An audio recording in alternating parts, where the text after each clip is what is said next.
आज के इस वीडियो में आप लोगों को पढ़ाने वाला हूँ इतिहास के बारे में, यानी हिस्ट्री के बारे में। चलिए स्टार्ट करते हैं। और ये आपका इंट्रोडक्शन क्लास होगा जिसमें आप कुछ बेसिक पॉइंट जो है आप समझोगे, ताकि आपको आगे जो है दिक्कत नहीं, ठीक है। और हिस्ट्री में ही मिस्ट्री रखा हुआ है, नहीं क्या कहते हैं कि हिस्ट्री में ही क्या छिपा हुआ है, मिस्ट्री छिपा हुआ है। मिस्ट्री का अर्थ होता है रहस्य। फर्स्ट ऑफ ऑल हम इनको तोड़ेंगे तो ये दो शब्दों में टूट जाते हैं, एक इति में टूटता है और दूसरा किस में टूटता है, हास में। और इति का अर्थ होता है, इति का अर्थ होता है वो बीता हुआ। क्या अर्थ होता है, बीता हुआ, ठीक है, बीता हुआ। और हास का अर्थ क्या होता है, कहानी। हास का अर्थ क्या होता है, कहानी होता है। यानी कि हिस्ट्री का शाब्दिक अर्थ क्या हो गया, अगर बात कर ले इतिहास का शाब्दिक अर्थ क्या हो गया, तो देखो बुआ, इतिहास का शाब्दिक अर्थ होता है, शाब्दिक अर्थ बीता हुआ कहानी। क्या होता है, बीता हुआ कहानी, ठीक है। यानी कोई पास्ट की ऐसी घटना है जिसको हम लोग प्रेजेंट में पढ़ते हैं, ठीक है। किसके लिए, तो फ्यूचर के लिए। समझ में आ गया।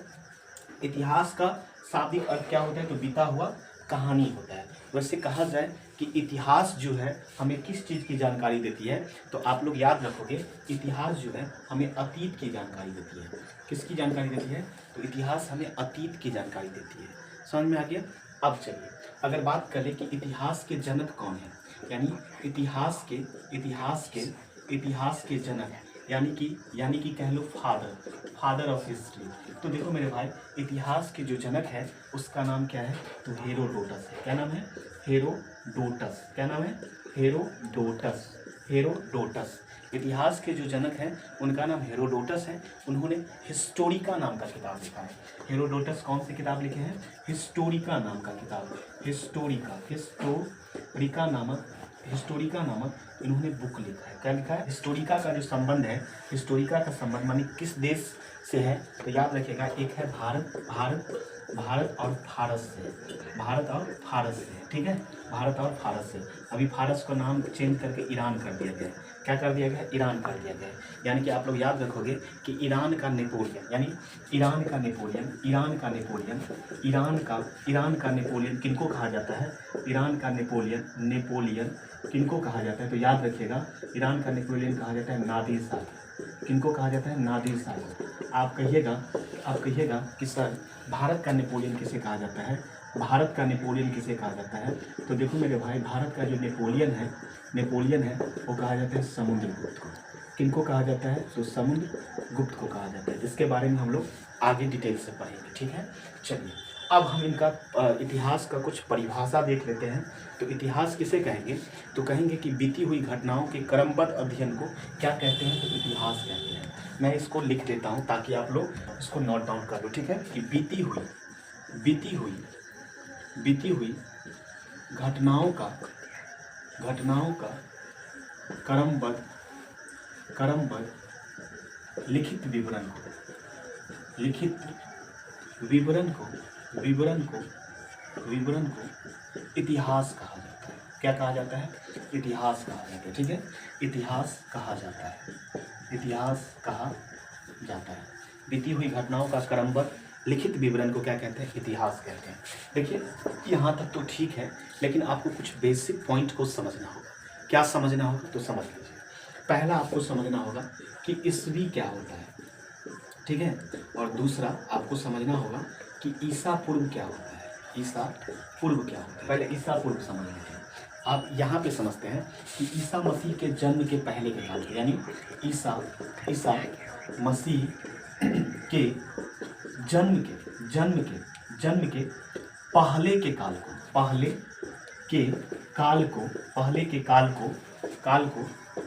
क्या कहते हैं, ईसा पूर्व कहते हैं। क्या कहते हैं जी, ईसा पूर्व कहते हैं। आप लोग पढ़े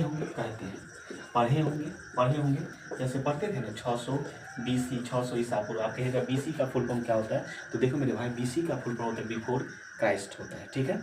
अब देखिए 600 BC, 700 ईसा पूर्व, ये सब पढ़ते थे ना, 700 ईसा पूर्व, ठीक है। अब बात कर लेते हैं ईस्वी के बारे में। तो देखो ईसा मसीह के जन्म के बाद के काल को, ईसा मसीह के जन्म के बाद के काल को जन्म के बाद के काल को, बाद के काल को क्या कहते हैं? तो काल को ईसा पूर्व कहते हैं, ईस्वी कहते हैं, सॉरी ईस्वी कहते हैं। क्या कहते हैं जी? ईस्वी कहते हैं। ईसा मसीह के जन्म के बाद के काल को क्या कहते हैं? ईस्वी कहते हैं। ठीक है, आपको दिमाग में एक क्वेश्चन आता होगा कि ईसा मसीह का फिर जन्म कब हुआ? तो याद रखिएगा, ईसा मसीह का जो जन्म हुआ था वो 1 ईस्वी में हुआ। कब हुआ था? 1 ईस्वी में। ईसा मसीह का जन्म 1 ईस्वी में हुआ। सदी या फिर कह लो शताब्दी, या फिर कह लो शताब्दी। ठीक है, इन्हीं को इंग्लिश में कहते हैं सेंचुरी। क्या कहते हैं जी? सेंचुरी। आप सदी या शताब्दी किसे कहते हैं? तो याद रखोगे मेरे भाई, सदी या शताब्दी 100 वर्षों के काल को, 100 वर्षों के काल को, 100 वर्षों के काल को, 100 वर्षों के काल को सदी या शताब्दी कहते हैं। 100 वर्षों के काल को क्या कहते हैं? सदी या शताब्दी। यानी कि कहने का मतलब हुआ कि 1701 से लेकर के 1800 तक इनको कहते हैं 18वीं सदी। इनको क्या कहते हैं? 18वीं सदी। अगर बात करें 1801 से लेकर के 1900 तक के काल को क्या कहते हैं? 19वीं सदी। क्या कहते हैं? 19वीं सदी। आप समझने वाला पॉइंट क्या है? अगर मैं बात कर लूँ कि 1757 ईस्वी जो है ये कौन से सदी में आता है? तो समझो मेरे भाई, 1757 यानी 1701 से लेके 1800 तक के जो काल होते हैं उसको क्या कहते हैं? 18वीं सदी कहते हैं। क्या कहते हैं? 18वीं सदी कहते हैं। और यहाँ पे मैं बात कर रहा हूँ 1757 की, तो 1757 कौन सदी में आएगा? 18वीं सदी में आएगा। कौन से सदी में आएगा? 18वीं सदी में आएगा। अगर मैं बात करूँ 1857 ईस्वी, तो ये कौन से सदी में आएगा? यानी कि 1801 से लेकर के 1900 तक के काल को क्या कहते हैं? 19वीं सदी। तो 1857 किस सदी में आएगा?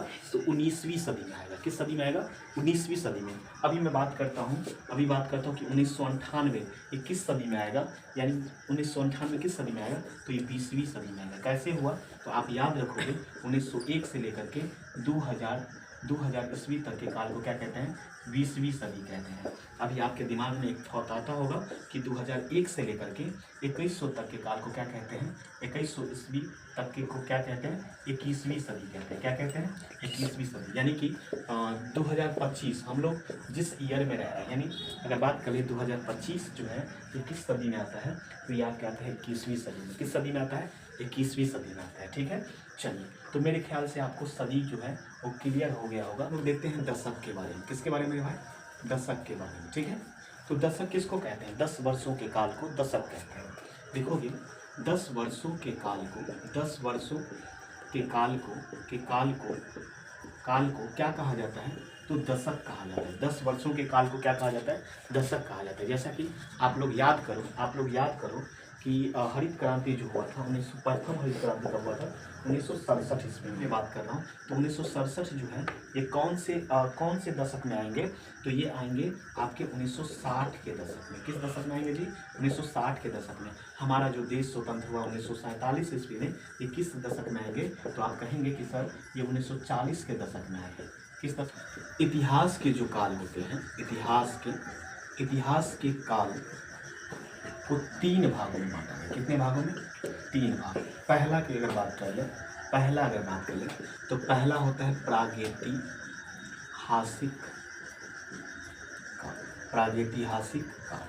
ठीक है, दूसरा अगर बात कर लें तो दूसरा होता है आद ऐतिहासिक काल। ठीक है, तीसरा की अगर बात कर लें तो तीसरा आपका होता है ऐतिहासिक काल। तीसरा क्या होता है जी?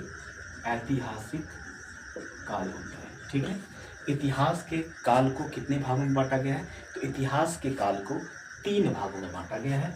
एक है प्रागैतिहासिक काल, दूसरा है आदि ऐतिहासिक काल, और तीसरा क्या है? ऐतिहासिक काल। ठीक है, तो बारी बारी से इन सभी के बारे में हम लोग समझते हैं।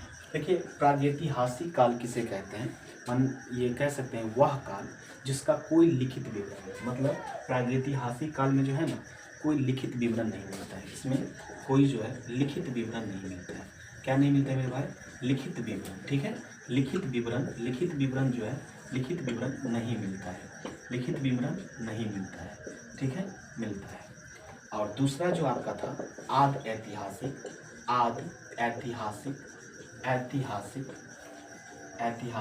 काल, इसकी चर्चा अगर करते हैं तो देखिए इसमें जो है लिखित विवरण तो है लेकिन इसको पढ़ा नहीं गया है। लिखेंगे कि लिखित विवरण है इसमें जो है इस काल में लिखित विवरण मिलता है। इसका परिभाषा अगर कहा जाए तो कहेंगे कि इस काल में लिखित विवरण तो है, लिखित विवरण मिलता है, परंतु इसे अभी तक पढ़ा नहीं गया है, इसे अभी तक पढ़ा नहीं गया है, या फिर पढ़ने में थोड़ा कठिनाइयों का सामना करना होता है, यानी कि इसे पढ़ा नहीं गया है। ठीक है, अब लास्ट की बात कर लेते हैं। तो लास्ट आपका होता है ऐतिहासिक। क्या होता है जी?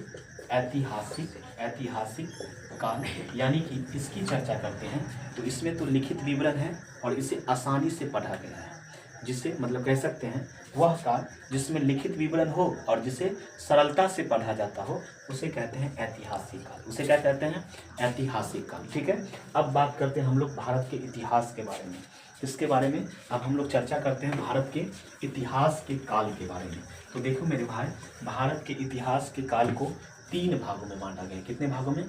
3 भागों में। पहला जो होता है वो होता है प्राचीन इतिहास। पहला क्या होता है? प्राचीन इतिहास। ठीक है, दूसरा होता है मध्यकालीन इतिहास। दूसरा क्या होता है? मध्यकालीन इतिहास। और तीसरा की अगर चर्चा कर ले तो तीसरा जो होता है ये होता है आधुनिक इतिहास। क्या होता है? आधुनिक इतिहास। ठीक है, आधुनिक इतिहास के अध्ययन के 3 स्रोत हैं। कितने स्रोत हैं? 3 स्रोत हैं। इतिहास के अध्ययन के कितने स्रोत हैं? तो 3 स्रोत हैं। पहला जो आपका स्रोत होता है वो होता है पुरातात्विक स्रोत। पुरातात्विक स्रोत होता है। ठीक है, और दूसरा अगर बात कर ले तो दूसरा आपका होता है साहित्यिक स्रोत। दूसरा क्या होता है जी? साहित्यिक स्रोत होता है। दूसरा क्या होता है? साहित्यिक स्रोत होता है। ठीक है, और तीसरा की मैं चर्चा कर लूँ तो तीसरा जो है तो विदेशी यात्री का विवरण। विदेशी यात्रियों का विवरण होता है। विदेशी यात्रियों का क्या होता है? विवरण होता है। पुरातात्विक स्रोत की बात कर लें तो पुरातात्विक स्रोत में हम लोग किसके बारे में पढ़ते हैं? तो हम लोग पुरातत्व के बारे में पढ़ते हैं या फिर सिक्का सब के अध्ययन के बारे में पढ़ते हैं। ठीक है, आगे हम लोग पढ़ेंगे। ठीक है, साहित्यिक स्रोत की बात करें तो साहित्यिक स्रोत में आ जाएगा रामायण महाभारत के बारे में पढ़ेंगे। रामायण कह सकते हो, और महाभारत सब के बारे में हम लोग पढ़ेंगे। ठीक है, चलिए आगे चलते हैं। विदेशी यात्रियों के विवरण, यानी विदेशी जितने भी यात्री आए थे, जैसे इबन बतूता हो गया, अलबरूनी हो गया, ठीक है, और ये सब जितने भी यात्री आए थे ना उन सब के बारे में अध्ययन करते। जैसे मान के चलो इंडिका जैसे किताब लिखा मेघनाद के द्वारा, या अलबरूनी के द्वारा जो किताब लिखा गया तहकीक हिंद, ठीक है, या फिर इबन बतूता के द्वारा जो किताब लिखा गया, कौन सा? तो किताब उर्रहला। तो इन सब से हमें विदेशी यात्रियों का क्या मिल जाता है? विवरण मिल जाता है। यानी कि इतिहास के अध्ययन के 3 स्रोत है। वीडियो को यहीं पे समाप्त करते हैं और मिलते हैं अगले वीडियो में।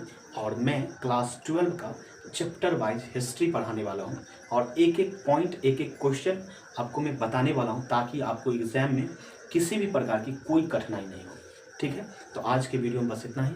जय हिंद।